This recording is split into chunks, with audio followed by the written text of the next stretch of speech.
প্রবাস বন্ধু সৈয়দ মুস্তফা আলী। বাসা পেলুম কাবুল থেকে 2.5 মাইল দূরে খাজামোল্লা গ্রামে। বাসার সঙ্গে সঙ্গে চাকুরও পেলুম।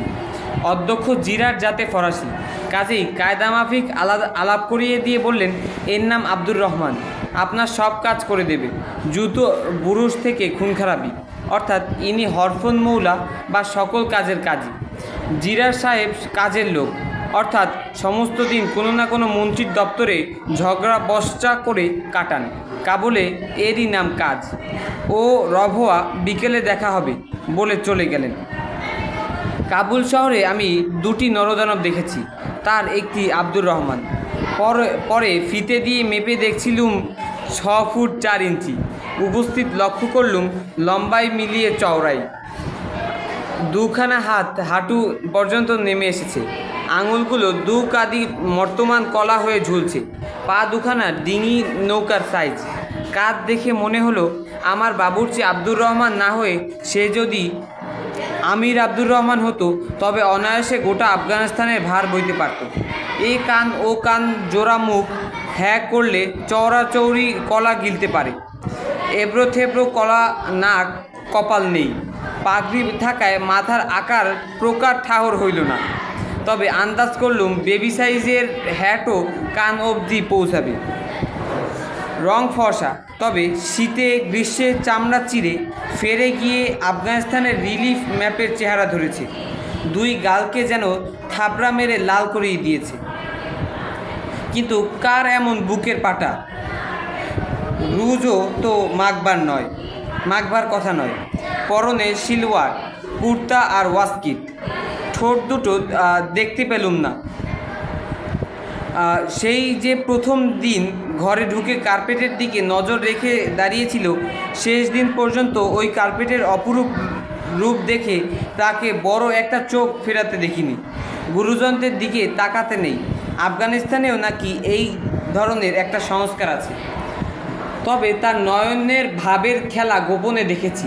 2টো চিনিমাটির ডাবরে যেন 2টো পান্তুয়া ভেসে উঠেছে। জরিপ করে ভরসা পেলুম, ভয়ও হলো।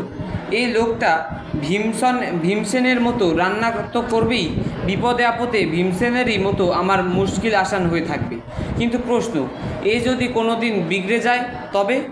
রহমানকে জিজ্ঞেস করলুম, পূর্বে কোথায় কাজ করেছো? উত্তর দিল, কোথাও না, পল্টনে ছিলুম, মেসের চার্জে। 1 মাস হলো খালাস পেয়েছি। রাইফেল চালাতে পারো? একগাল হাসলো। কি রাত্রে জানো? পোলাও, কোরমা, কাবাব, ফালুদা। আমি জিজ্ঞেস করলুম, ফালুদা বানাতে বরফ লাগে, এখানে বরফ তৈরি করার কল আছে? কিসের কল? আমি বললুম, তাহলে বরফ আসে কোত্থেকে? বলল, কেন, ওই পাগমানের পাহাড় থেকে। বলে জানলা দিয়ে পাহাড়ের বরফ দেখিয়ে দিল। তাকিয়ে দেখলুম যদিও গ্রীষ্মকাল, তবু সবচেয়ে উঁচু নীল পাহাড়ের গায়ে সাদা সাদা বরফ দেখা যাচ্ছে। আশ্চর্য হয়ে বললুম, বরফ আনতে ওই উঁচুতে চড়তে হয়? বলল, না সাহেব, এর অনেক নিচে বড় বড় গর্তে শীতকালে বরফ ভর্তি করে রাখা হয়। এখন তাই খুঁড়ে তুলে গাধা বোঝাই করে নিয়ে আসা হয়। বুঝলুম, খবর টবরও রাখে। বললুম, তা আমার হাঁড়িকুড়ি বাসনকোসন তো কিছু নেই, বাজার থেকে সব কিছু কিনে নিয়ে এসো। রাত্রিরের রান্না আজ বোধ হয় আর হয়ে উঠবে না, কাল দুপুরে রান্না করো, সকালবেলা চা দিও। টাকা নিয়ে চলে গেল। বেলা থাকতেই কাবুল রওনা দিলুম। 2.5 মাইল রাস্তা, মৃদু মধুর ঠান্ডায় গড়িয়ে গড়িয়ে পৌঁছব। পথে দেখি এক পর্বত প্রমাণ বোঝা নিয়ে আব্দুর রহমান ফিরে আসছে। জিজ্ঞেস করলুম, এত বোঝা বইবার কি দরকার ছিল? একটা মোটে ভাড়া করলেই তো হতো।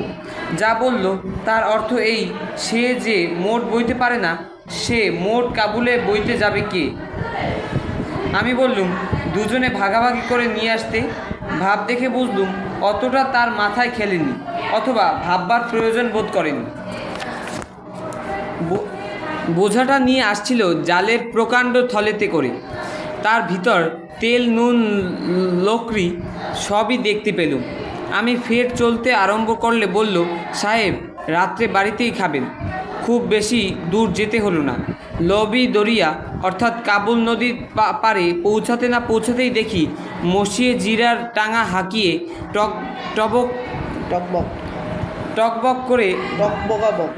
টকবক করে বাড়ি ফিরছেন।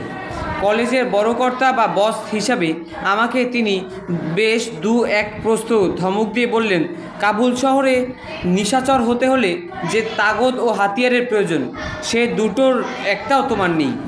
বসকে খুশি করবার জন্য যার ঘটে ফন্দি ফিকিরের অভাব, তার পক্ষে কোম্পানির কাগজ হচ্ছে তর্ক না করা। বিশেষ করে যখন বসের উত্তমার্থ তারই পাশে বসে। উই সার্তেনমা এভিদামা অর্থাৎ অতি অবশ্য, সার্টেনলি, এভিডেন্টলি বলে তার কথায় সায় দেন। ইংল্যান্ডে মাত্র একবার ভিক্টোরিয়া আলবার্ট আতাত হয়েছিল। শুনতে পাই ফ্রান্সে নাকি নিত্যি ঘরে ঘরে। বাড়ি ফিরে এসে বসবার ঘরে ঢুকতেই আব্দুর রহমান একটা দর্শন দিয়ে গেল এবং আমি যে তার তম্বিতেই ফিরে এসেছি সে সম্বন্ধে আশ্বস্ত হয়ে হুট করে বেরিয়ে গেল।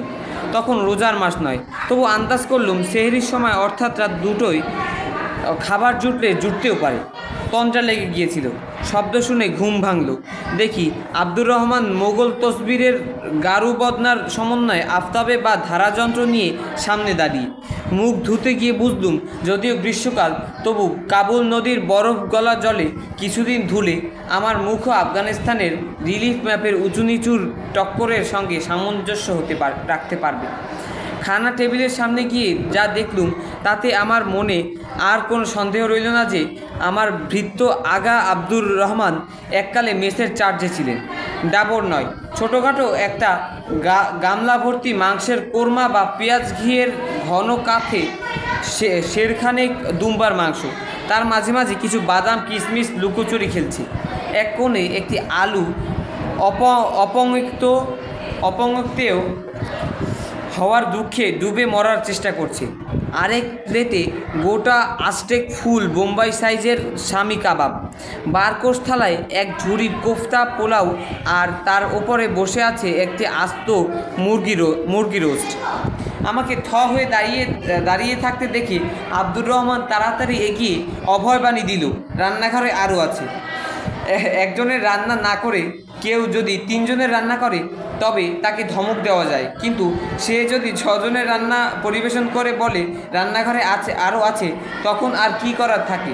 অল্প শোকে কাতর, অধিক শোকে পাথর। রান্না ভালো, আমার ক্ষুধাও ছিল, কাজেই গড়পড়তা বাঙালির চেয়ে কিছু কম খাইনি। তার ওপর প্রথম রজনী এবং আব্দুর রহমানও ডাক্তারি কলেজের ছাত্র, যে এরকম তন্ময় হয়ে মরাক কাটা দেখে সেই রকম আমার খাওয়ার রকমবহর দুই তার ডাবর চোখ ভরে দেখে নিচ্ছিল। আমি বললাম, ব্যাস, উৎকৃষ্ট রেঁধেছ আব্দুর রহমান। আব্দুর রহমান অন্তর্ধান ফিরে এলো হাতে এক থালা ফালুদা নিয়ে। আমি সবিনয় জানালাম যে আমি মিষ্টি পছন্দ করি না। আব্দুর রহমান পুনরূপে অন্তর্ধান আবার ফিরে এলো এক ডাবর নিয়ে, পেঁজা বরফের গুঁড়োয় ভর্তি। আমি বোকা বনে জিজ্ঞেস করলাম, এ আবার কি? আব্দুর রহমান উপরের বরফ সরিয়ে দেখালো নিচের আঙুর। মুখে বলল, বাগেবালার বরফি আঙুর তামাম আফগানিস্তানে মশহুর। বলেই একখানা শশারে কিছু বরফ আর গোটা কয়েক আঙুর নিয়ে বসলো। আমি আঙুর খাচ্ছি, ও ততক্ষণ একটা করে হাতে নিয়ে সেই বরফের টুকরোয় ঘুরিয়ে ফিরিয়ে অতি সন্তর্পণে ঘষে, মেয়েরা যেরকম আচারের জন্য কাগজি নেবু পাথরের শিরে ঘষেন। বুঝলুম বরফ ঢাকা সত্ত্বেও আঙুর যথেষ্ট হিম হয়নি বলে এই মোলায়েম কায়দা।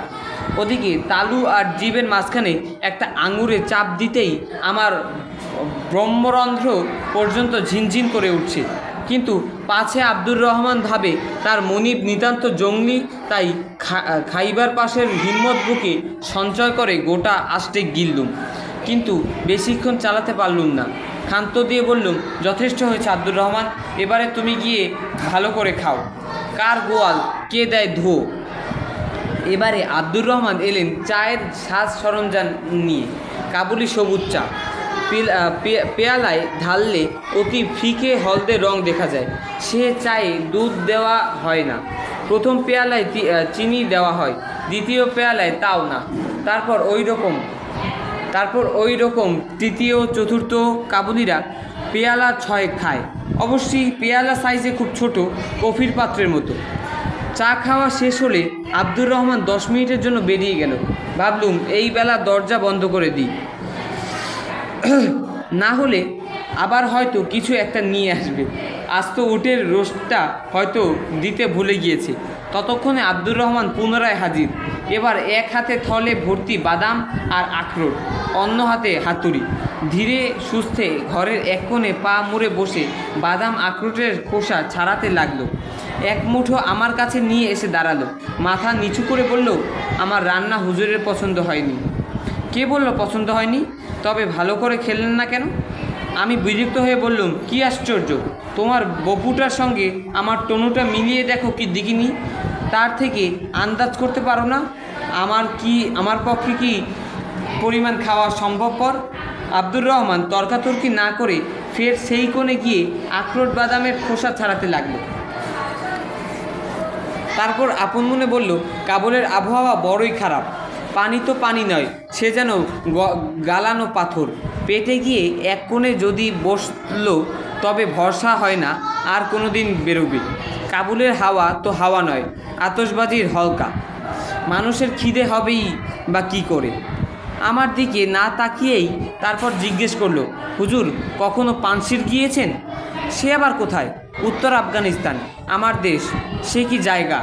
একটা আস্ত দুম্বা খেয়ে এক ঢোক পানি খান, আবার খিদে পাবে।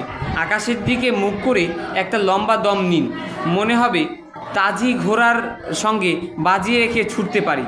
পানশিরের মানুষ তো পায়ে হেঁটে চলে না, বাতাসের উপর ভর করে যেন উড়ে চলে যায়। শীতকালে সে কি বরফ পড়ে! মাঠ, পথ, পাহাড়, নদী, গাছপালা সব ঢাকা পড়ে যায়। ক্ষেত খামারের কাজ বন্ধ, বরফের তলায় রাস্তা চাপা পড়ে গেছে। কোনো কাজ নেই, কর্ম নেই, বাড়ি থেকে বেরোনোর কথাই ওঠে না। আহা, সে কি আরাম! লোহার বারকোষে আঙার জ্বালিয়ে তার উপর ছাই ঢাকা দিয়ে কম্বলের তলায় চাপা দিয়ে বসবেন গিয়ে জানালার ধারে। বাইরে দেখবেন বরফ পড়ছে, বরফ পড়ছে পড়ছে পড়ছে, 2 দিন, 3 দিন, 5 দিন, 7 দিন ধরে আপনি বসেই আছেন আর দেখছেন যে তোর বরফও বরবাদ। কী রকম বরফ পড়ে! আমি বললুম, 7 দিন ধরে জানালার কাছে বসে থাকবো?